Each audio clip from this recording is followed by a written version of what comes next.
Firefighters in South Africa have found the bodies of more than 70 people after fire ripped through a Johannesburg building where homeless people were sleeping. Experts say the war in Ukraine is reaching a pivotal point as Russia sends in reinforcements to try to prevent a breach of its defensive lines. As the coup leaders in Gabon name a new interim leader, the ousted president of the West African nation appears in a video and asks the world for help. The 80th edition of the Venice Film Festival gets underway with the world premiere of Edoardo De Angelis' Italian war drama Comandante.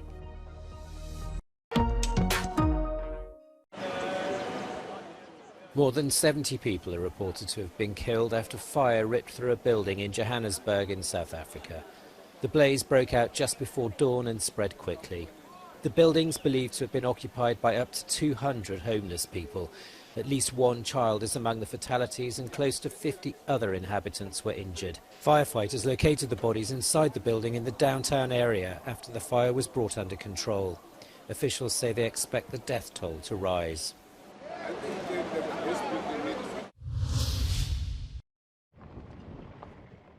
The battle on Ukraine's eastern front is reaching a pivotal point in the war with Russia. Experts say Robotyne in the south and Kupiansk in Donetsk remain focal points of dueling offensives.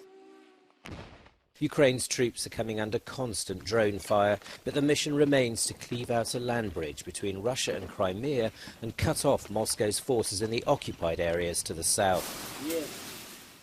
The Russian command realizes the dangers of a breakthrough. Large reserves of the Russian armed forces have begun to arrive in the Robotyne area. But neither army can function without ammunition, and Russian Defense Minister Sergei Shoigu has told workers at a military plant in the Tula region to set up non-stop, round-the-clock production. Shoigu has also recently travelled to North Korea to try to convince Pyongyang to sell artillery ammunition to Russia. Any arms deal between the DPRK and Russia would directly violate a number of UN Security Council resolutions. We're continuing to monitor this situation closely, and we urge the DPRK to cease its arms negotiations with Russia and abide by the public commitments that Pyongyang has made to not provide or sell arms to Russia.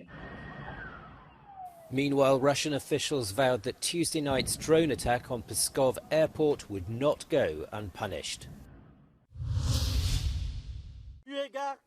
Gabon's coup organisers have announced a new leader of the West African country. He's General Brice Oligui Nguema, and one of the first things he did was order the reconnection of international radio and television channels. Officially named the transitional president, Nguema has not appeared in public in the 3 communiques made so far by the junta. But one person who has appeared is the deposed President Ali Bongo, who's under house arrest and has been accused of high treason against state institutions. In a video released by an anonymous source, the president asks his friends around the world to speak out against the coup plotters. Meanwhile, in the streets, there are signs of euphoria, but not in the way that Ali Bongo would appreciate. Thousands of people are demonstrating their support for the coup that's put an end to his family's ruling dynasty, at least for now. They've been in power since 1967.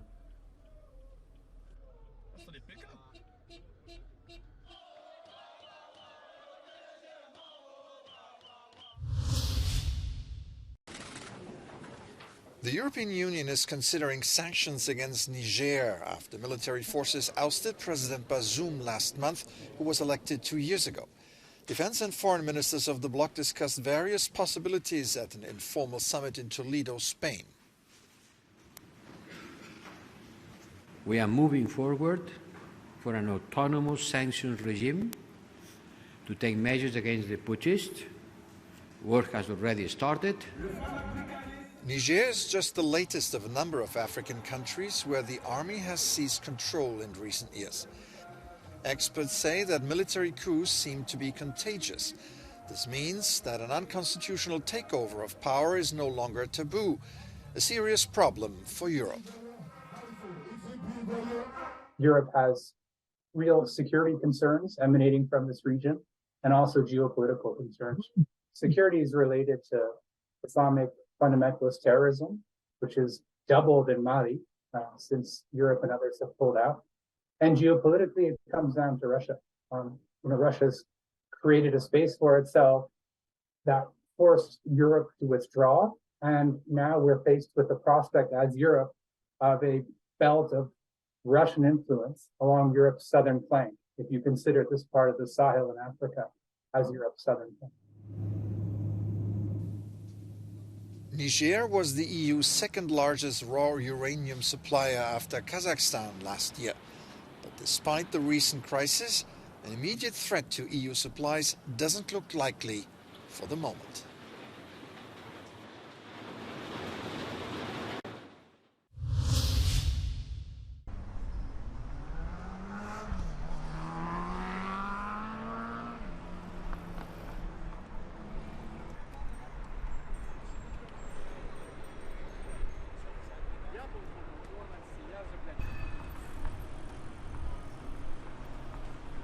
Trzeba się pytać Polaków w sprawach bardzo ważnych, najbardziej istotnych, a wydaje mi się, że nie ma nic bardziej w tej chwili istotnego właśnie dla naszych obywateli niż kwestia bezpieczeństwa, bardzo szeroko pojętego. Bezpieczeństwo to militarne, bezpieczeństwo gospodarcze, bezpieczeństwo zdrowotne, bezpieczeństwo ekonomiczne. Dlatego referendum jest potrzebne i zostanie przeprowadzone.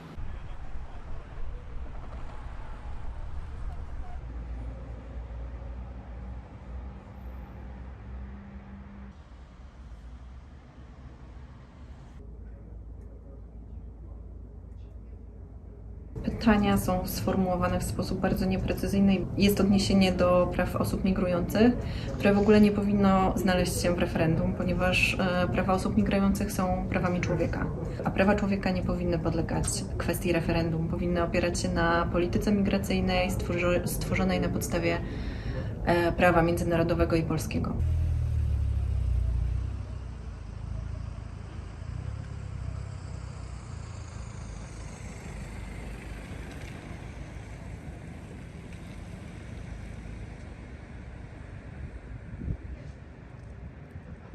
To nie jest referendum, to jest tylko kampania wyborcza PiS-u, który omija w ten sposób finansowanie swojej kampanii.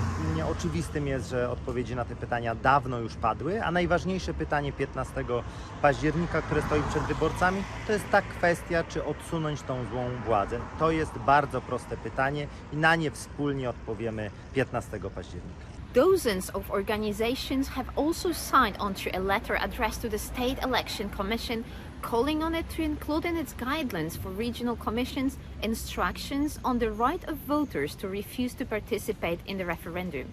According to them, this would help the voters to make a fully informed decision. Magdalena Hodownik for Euronews from Gdynia. Tropical storm Idalia heads for Georgia and the Carolinas after leaving a trail of destruction in Florida. Arriving in the Sunshine State Wednesday morning, winds of an estimated 200 kilometers per hour triggered a catastrophic storm surge. All states hit by the storm have had to declare a state of emergency. Most coastal areas heeded the warning to evacuate, but some further inland thought they could brazen it after pure luck in previous hurricanes. I hear literally my fan go off, and I said, okay, the power went off, that could be the worst case scenario, and then I open my door, and I see a river outside. The focus now is to clear debris and restore power to the hundreds of thousands of homes that have been cut off from the electricity grid. Anyone thinking of profiting from the situation has been warned with signs emblazoned with "You loot, we shoot." Meteorologists meanwhile say a rare blue supermoon could further raise tides above normal levels on top of Idalia's destructive impact.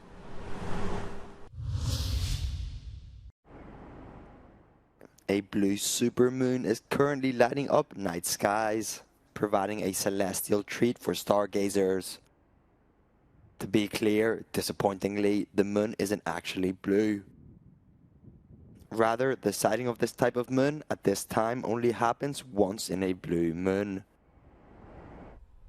A supermoon means that the moon is reaching the point of its orbit at which it's closest to the Earth. That's why it looks its largest and seems to shine its brightest. A blue moon refers to the phenomenon that finds 2 supermoons taking place in one calendar month. It only comes about due to a special juggling of the dates in the year that results in 13 moons in a year instead of the typical 12. The last time a blue supermoon was seen was back in 2009. NASA says the next one won't happen until 2037.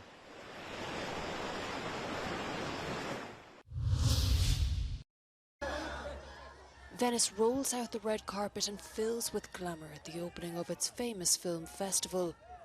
An edition with more Italian and European flavour than ever. And it's for a matter of principle. Hollywood actors have been on strike since mid-July.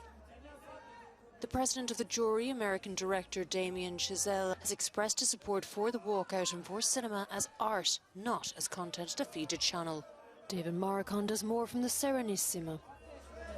The 80th edition of the Venice Film Festival kicked off with the Italian World War II film Comandante, which replaced Luca Guadagnino's Challengers due to the ongoing writers and actors strikes in the US. It's a strong sub, as the film finds humanity in the darkest of places, as World War II submariners disobey their orders and save some of their enemies. But the main talking point on the Lido at the moment is still the inclusion in the lineup of 3 controversial directors, Roman Polanski, Woody Allen and Luc Besson. It remains to be seen how these films are received, but they will premiere in the coming days. From Venice, David Morricone, Euronews.